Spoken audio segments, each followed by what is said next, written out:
Po karo Lietuvoje buvo 6800 pionierių. Jie padėjo atstatyti mokyklas, talkininkavo naujakurių šeimoms.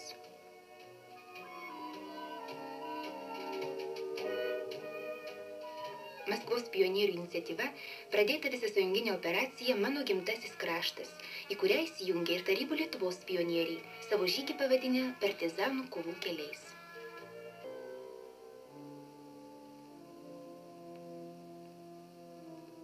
Nadios Rybakovaitės vardą mes pasirinkome todėl, kad ji buvo labai narsi pionierė.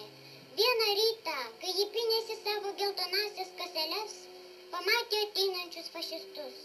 Mergaitė šoko bėgti, pranešti partizanams, kurie tuo laiku po sunkaus žygio ilsėjosi klone. Fašistai jai šaukė, stop, tačiau mergaitė nebojo jų šūkių ir bėgo toliau. Keli šūviai ir Nadia krito negyva. Narsi pionierė paaukojo savo gyvybę ir išgelbėjo partizanus.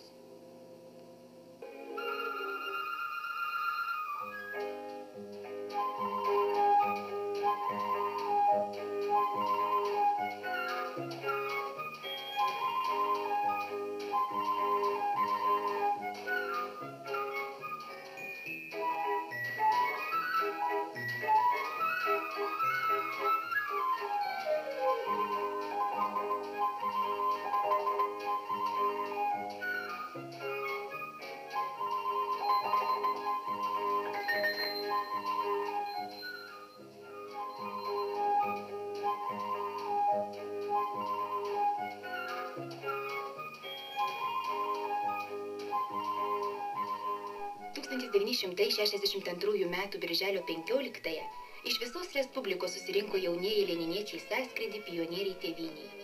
Jie raportavo, knygų išplatinta už 30 000 rublių, pasodinta 800 000 medalių ir krūmų, surinkta 900 tonų makulatūros, 11 000 tonų metalo laužo.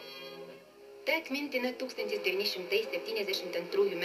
gegužės 19, pažyminti kūrimo 50-metį, visasąjunginė pionierių organizacija buvo apdovanota antruoju Lenino ordinu.